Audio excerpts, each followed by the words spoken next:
I used to play practical jokes on certain people, and I don't know, juvenile stuff, just to keep it light, this kind of thing. So I don't know. I did it for a couple seasons, then I stopped doing it. Like It's amazing that people don't appreciate Vaseline on a toilet seat as much as I thought they would. I'll never tell. I once nailed somebody's shoes to the floor of their trailer, but I haven't seen him in a long time. Um, yeah, I don't know what's up with him.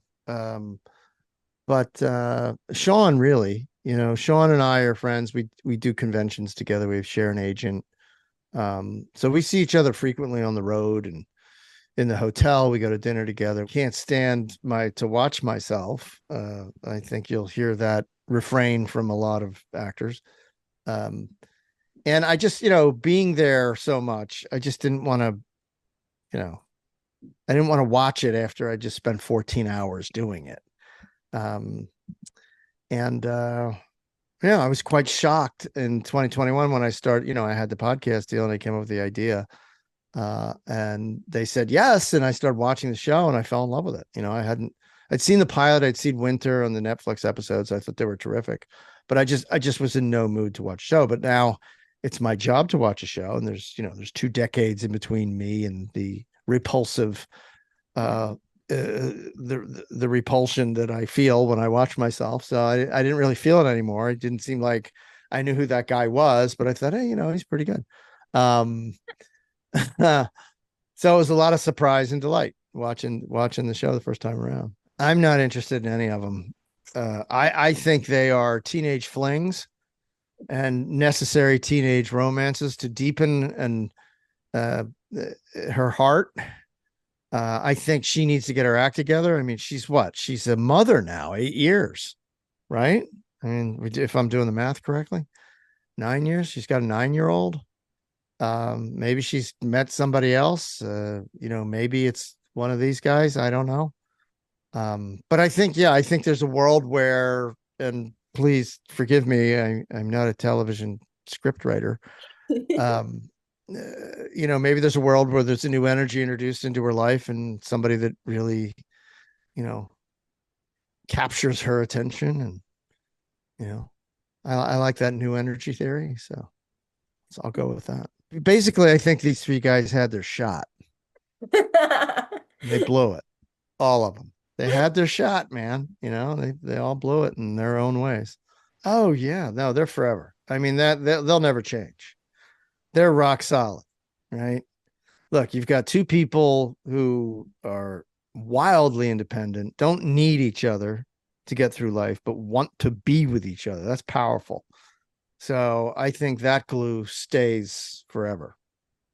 Yeah, that's the Luke and Lorelai are the gorilla glue of the show. Nobody could have anticipated this 25 years ago. We knew it was a unique and beautifully written show. It was well received by critics when it first premiered. We knew we had something special. We were all shocked to be in something of such quality. We had, in Amy and Dan Palladino, we have some very courageous artists representing their work and defending their work at every turn. And that's why it is the way it is. That's why this show endures, because we had showrunners and we had a pair of creators who protected the show and crafted what they wanted to craft. And it's just a rare thing in the business. It really, truly is a rare thing in the business. So yeah, amazing how it's 25 years later, it's far more popular than it ever was during its original run. I know the statistics, the numbers on Netflix for streaming hours and streaming minutes from September to end of February are extraordinarily high for Gilmore Girls, and it hadn't been on the air since 2007. But it's on streaming everywhere. Networks keep making deals with Warner Brothers to stream it. So we're in the top 10 every for 6 months out of every year in the last 4 or 5 years on the Nielsen ratings for streaming. So it is a unique phenomenon in the history of television. The little engine that could, the proverbial little engine that could. Just a small show from a small network, and boom. Look at this. So, you know, tell you, if it was a stock and I'd invested in it a long time ago, I'd be extremely rich today. It's hard to get to 100 episodes. It's hard to get to season 2. It's an impossible business to be in, and we, all of us together with these genius creators defied the odds as a group, and made something for the world that they continue to consume at a high rate. And